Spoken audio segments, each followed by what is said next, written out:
noble causa del socialismo, la aspiración a un mundo justo. በዓለማችን ላይ ብዙ መሪዎች መጥተዋል አልፈዋልም።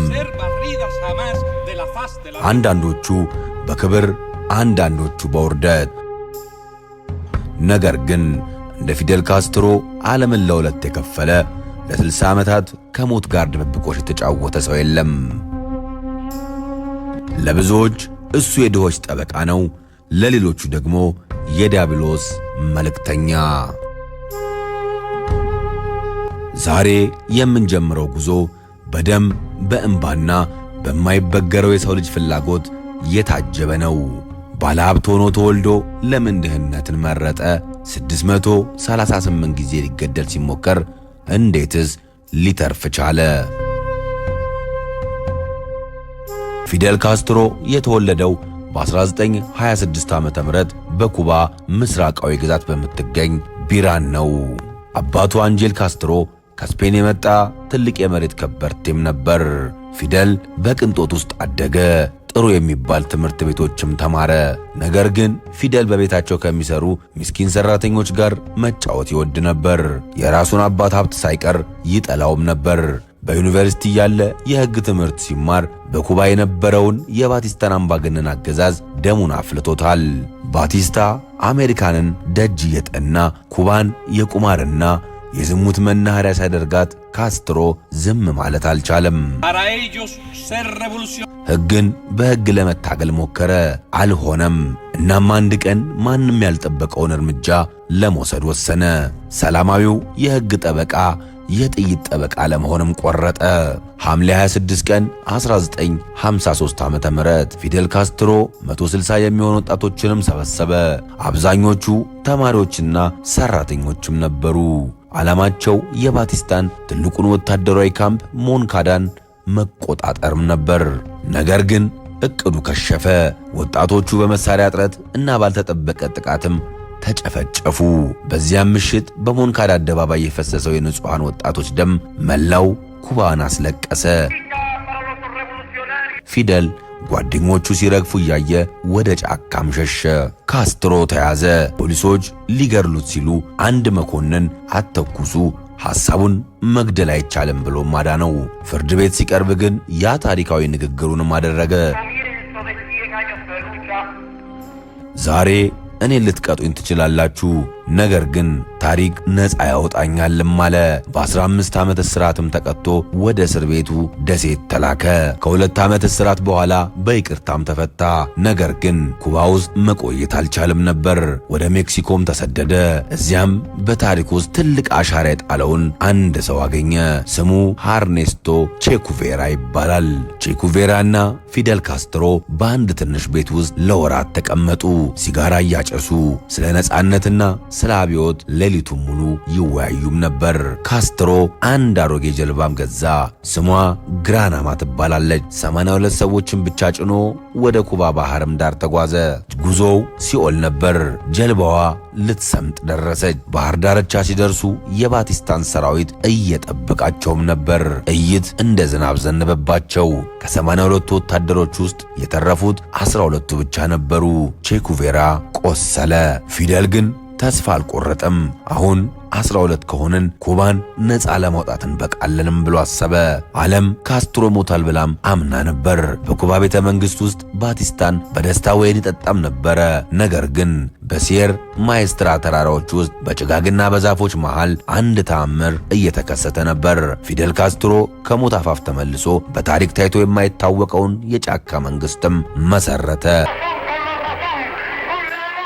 በ1957 ዓመተ ምህረት ባቲስታን ለዓለም ጋዜጠኞች ካስትሮን ገድለነዋልም ብሎ አወጀ። ነገር ግን ፊደል አንድ ብልህ ዘዴ ተጠቀመ። ኸርበርት ማቴዎስ የተባለ የኒውዮርክ ታይምስ ጋዜጠኛን በድብቅ ወደ ተራራው ማስመጣው። ጋዜጠኛው ተራራው ላይ ሲደርስ ያየው ነገርንም አስደነገጠው። ካስትሮም ጥቂት ወታደሮችን በጋዜጠኛው ፊት ተደጋግመው እንዲያልፉ በማድረግ 1000 ወታደሮች ያሉትም አስመሰለ።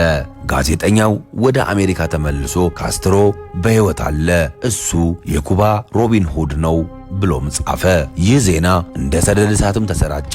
የኩባ ወጣቶች በሺዎች የሚቆጠሩ ወደ ተራራውም መትመም ጀመሩ። ካስትሮ ራዲዮ ሬቤሎ የተባለ የራዲዮ ጣቢያ ከተራራው ላይም ከፈተ።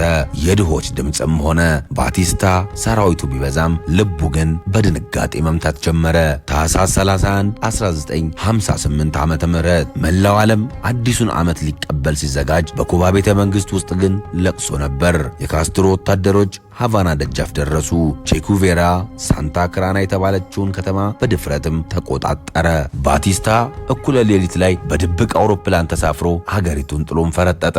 ጥር 1 1959 ዓመተ ምህረት ፊደል ካስትሮ በድል አድራጊነት ሃቫና ገባ። ሕዝቡ እንደ አምላክ ተቀበለው።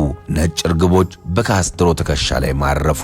ዓለም ኩባ ነጻ ወጣችም ብላ አሰበች። ነገር ግን ይህ የደስታ ምሽት ብዙም አልቆየም። ካስትሮ ወደ ቤተ መንግሥት ሲገባ የድሮ ጓደኞቹ ጠላቶቹ መሆን ጀመሩ።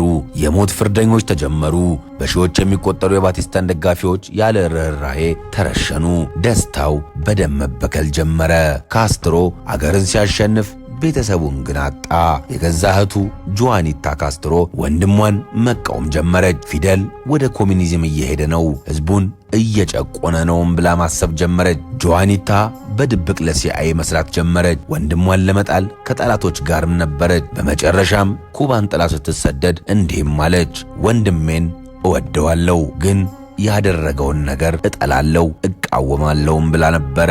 ካስትሮ እህቱን ለዘላለም አጣት። በዚያው ሰሞን አሜሪካ በካስትሮ ላይ ፊቷን አዞረች። ካስትሮ የአሜሪካን ኩባንያዎች ወደ መንግስት ይዞታም አዞረ። ፕሬዝዳንት አይዘንሃወር ተቆጡ። ሲአይኤ ይህን ፂም ያለው ሰው መግደል አለብን ብሎም ወሰነ። የመጀመሪያው የሞት ሴራም ተጠነሰሰ። በታሪክ ውስጥ ብዙ መሪዎች በአንድ ጥይት ወድቀዋል። ጆን ኤፍ ኬኔዲ፣ ጋንዲ፣ ማርቲን ሉተር ኪንግ ሁሉም በገዳዮች እጅ ሞተዋል። ነገር ግን 638 ጊዜ ለመግደል ሙከራ ተደርጎበት በገዳዮቹ መቃብር ላይ ቆሞ የሳቀ አንድ ሰው ብቻም አለ። እሱም ፊደል ካስትሮ። በ1960 ዓመተ ምህረት ሲአይኤ አንድ ብልህ ዘዴ ተጠቀመ። ካስትሮን በወታደር መግደል እንደማይቻል ሲያውቁ ድክመቱን ተጠቀሙ። ካስትሮ ለቆንጆ ሴቶች ድክመት ነበረው። እናም ማሪታ ሎሬዝ የተባለች 19 ዓመት ጀርመናዊት ቆንጆ ሴትም ላኩበት። ማሪታ የካስትሮ ፍቅረኛ ሆነች። ሲአይኤ መርዝ ሰጣት። መርዙን በፊቱ ክሬም ውስጥ ደበቀችው።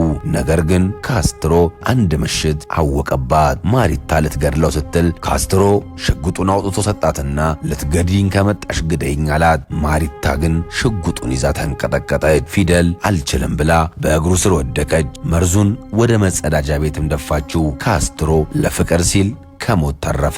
ሁለተኛው አስደንጋጭ ሙከራ።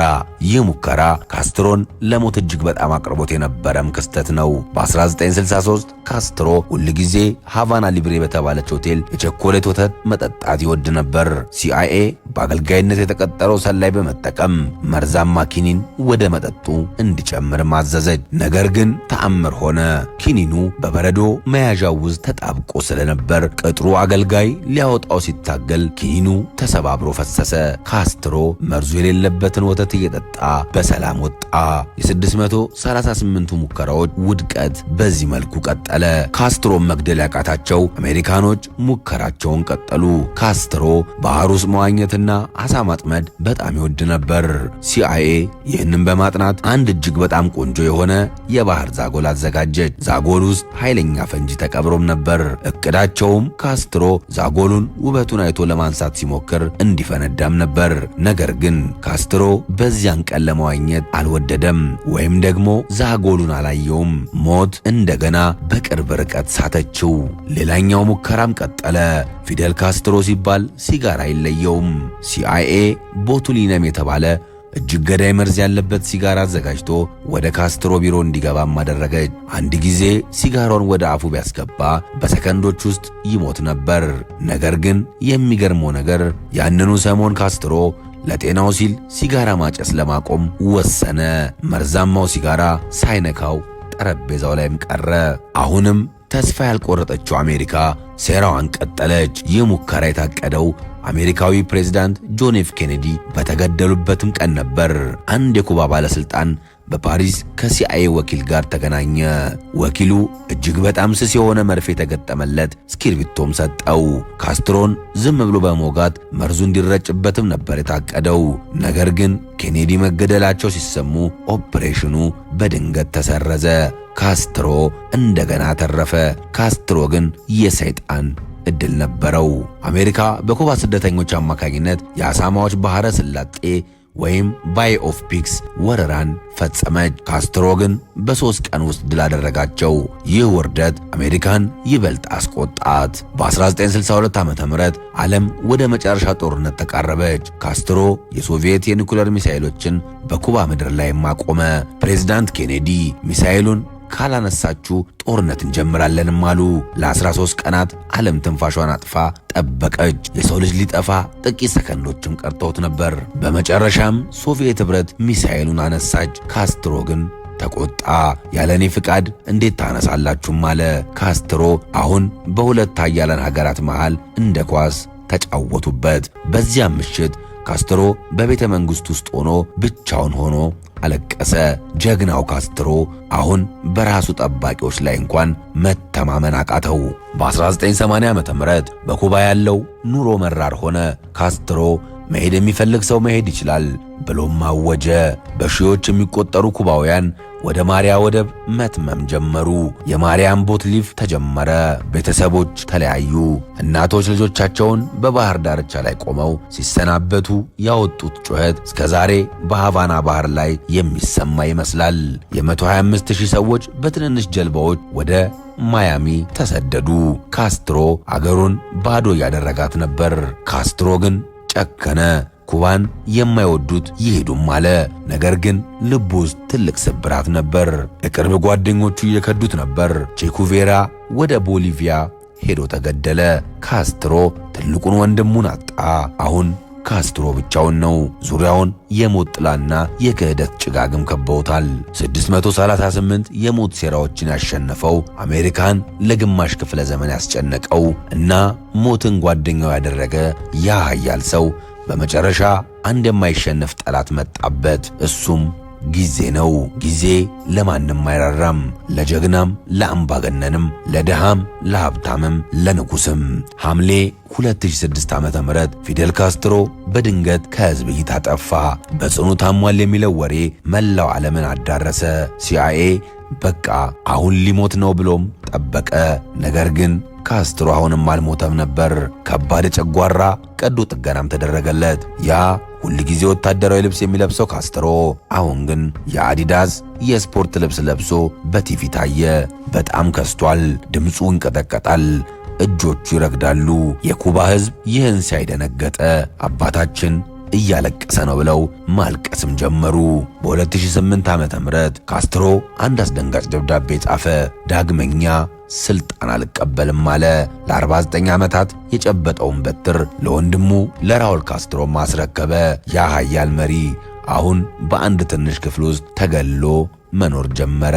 የቅርብ ጓደኞቹ ሁጎ ቻቬር እና ኔልሰን ማንዴላ ቼኩቬራ ተራ በተራም አልፈዋል። ካስትሮ አሁን ከትዝታ ጋር ብቻውን ቀረ። ካስትሮ በየቀኑ በኩባ ጋዜጣ ላይ ጥንሰ ሐሳቦች የሚል አምድ ይጽፍም ነበር። ስለ ዓለም ሙቀት መጨመር፣ ስለ ኒውክሌር ጦርነት እና ስለ አሜሪካ ክፋት ይተነትናል። ነገር ግን በቤቱ ውስጥ ዝምታ ሰፍኗል። የሚወዳቸው ልጆቹና የልጅ ልጆቹ ከጠላቶቹ ጋር ማያሚ ውስጥም ይኖራሉ። ካስትሮ አገርን አሸነፈ፣ ቤቱን ግን ተሸነፈ። እንደ አውሮፓውያን አቆጣጠር ህዳር 25 ቀን 2016 ዓ.ም ሌሊት 4 ሰዓት ላይ በሃቫና ያለው የባህር ነፋስ ይጮኻል። ራውል ካስትሮ በብሔራዊ ቴሌቪዥንም ቀረበ። ድምፁም ይንቀጠቀጥ ነበር። የኩባ አብዮታዊ መሪ ፊደል ካስትሮ ከዚህ ዓለም በሞት ተለይቷል ብሎም አወጀ።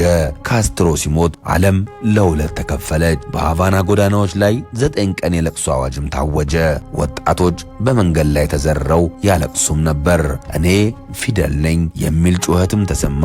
በሌላ በኩል ግን በማያሚ የሚኖሩ ኩባውያን ስደተኞች ወደ አደባባይ ወጥተውም ጨፈሩ፣ ሻምፓይን ከፈቱ። አምባገነኑ ሞተም አሉ። አንድ ሀገር፣ አንድ ሕዝብ፣ ግን ሁለት ስሜት። ይህ ነው የካስትሮ ትልቁ ጠባሳ ቤተሰቡን ለሁለት የከፈለ አገርን ለሁለት የሰነጠቀ ታሪክ። የካስትሮ አስክሬን ተቃጥሎ አመዱን በመላው ኩባም ተዘዋወረ። ጀልባዋ ግራናማ የተጓዘችበት መንገድ በድጋሚም ተጓዘ። በመጨረሻም በሳንቲያጎ ኩባ በሚገኝ አንድ ትልቅ የድንጋይ መቃብር ውስጥ ማረፈ። መቃብሩ ላይ ምንም ጌጥ የለም፣ ፊደል የሚል ስም ብቻ። ፊደል ካስትሮ ዛሬ የለም። ነገር ግን ታሪኩ ገና አልተዘጋም። አንዳንዶች አገርን ለድሆች የሰጠ ጀግና ይሉታል፣ ሌሎች ደግሞ ትውልድን ያጠፋ ነፍሰ ገዳይ። ነገር ግን አንድ እውነት አለ፣ ካስትሮን ማንም ሊረሳው አይችልም። 638 ጊዜ ለመሞት የተዘጋጀው ያ ሰው በመጨረሻ በሰላም አልጋው ላይ ማረፈ። እሱ ታሪክ ነፃ ያወጣኛል ብሏል። እናንተስ ምን ትላላችሁ? ታሪክ ነፃ አውጥቶታል ወይስ የታሪክ እስረኛ ሆኖ ቀርቷል? የፊደል ካስትሮ ታሪክ እዚህ ላይ ያበቃል። እውነት እና ውሸት፣ ፍቅር እና ጥላቻ የተደበላለቀበት የታሪክ ምስጢር። ሰላም ለእናንተ ይሁን።